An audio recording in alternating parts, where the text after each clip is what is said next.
Hey guys, I wanted to make a tutorial for you guys, and I'm going to be using the Malcolm character as the base rig, mainly because a lot of you use it for the competition in the 11-second club. So let's get started. File, reference editor, Malcolm T pose.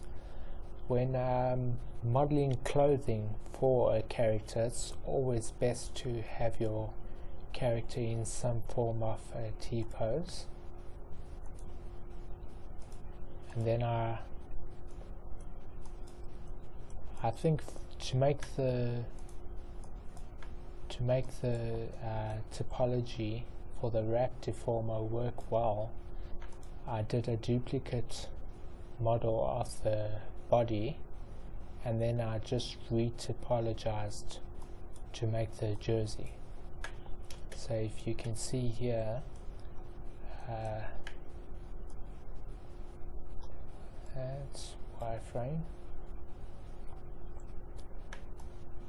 I think all you need to do is make sure that these lines line up, so you can change the model any way you want. Just make sure that your bending points are actually lining up with the model below. Okay, so let's get started.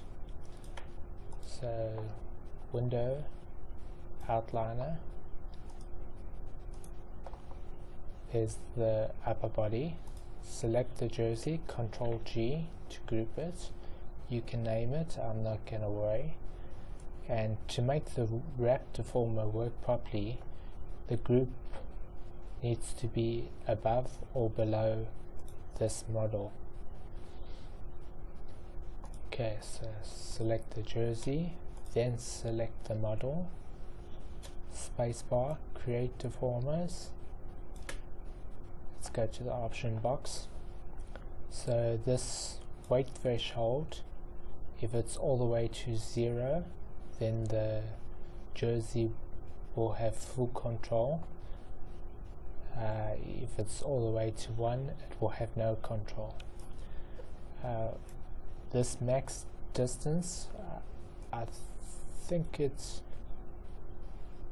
just one of those settings you've got to play around with.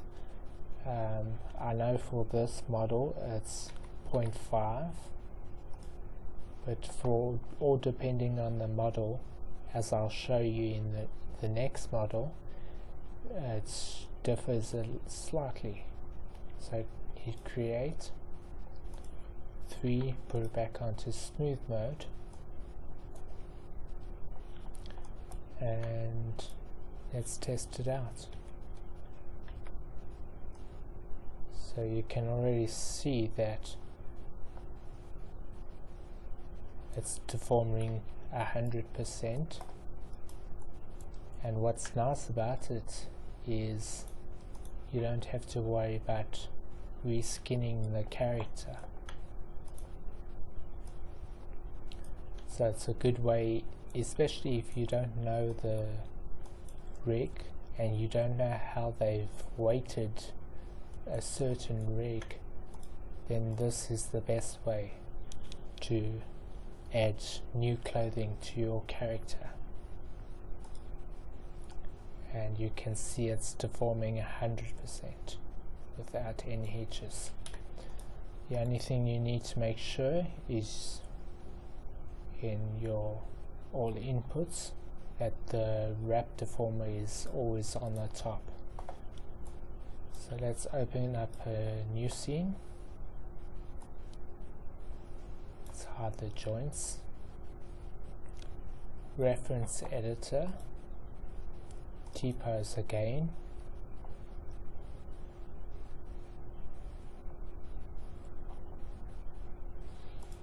And coat. So same thing, I did a duplicate of the body model, and I made this coat that you see here, lab coat. The only difference with this model is it's got this extra topology on the bottom, which I'll show you how to fix. Same thing, window outliner, locate the body model, selected the coat, Ctrl G to group, drag it above, spacebar, create deformers, wrap deformer.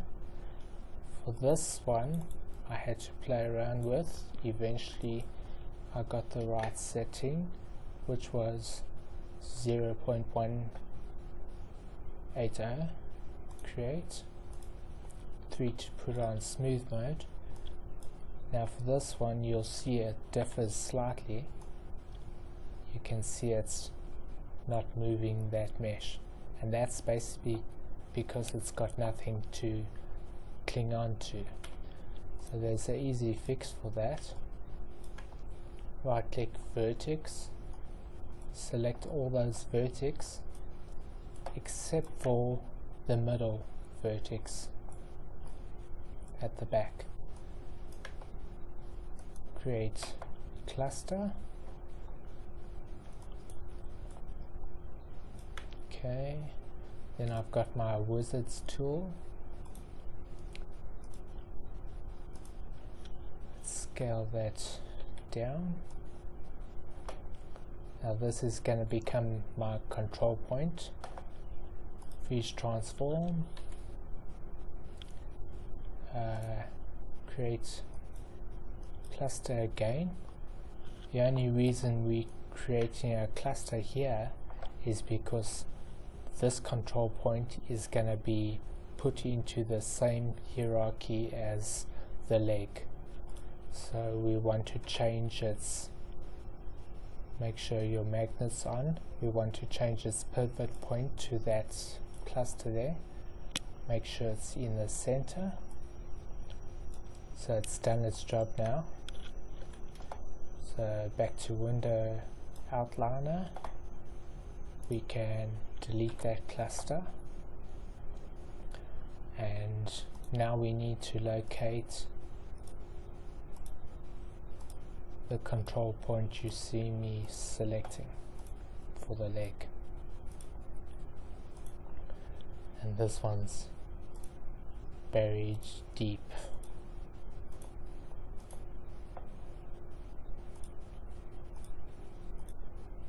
Okay, there's it there.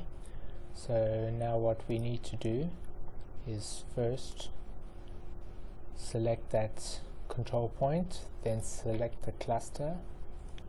Make sure your freeze transform, all your values are to 0. Constrain parent. Now that that's constrained, select the control point again, little mouse, drag it until you reach the leg control there.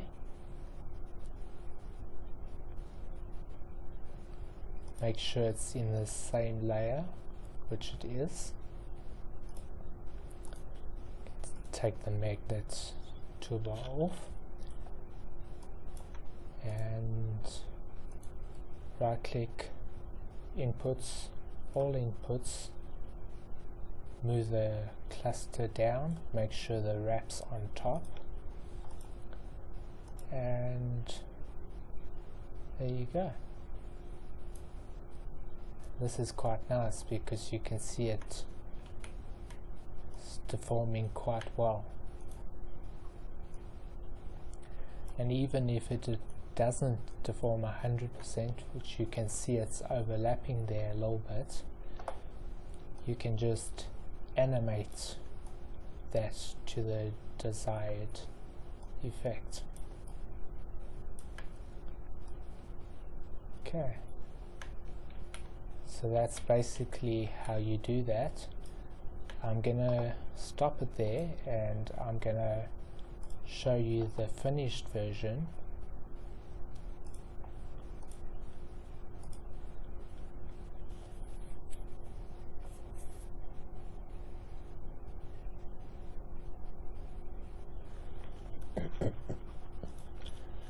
So I've got 3 control points,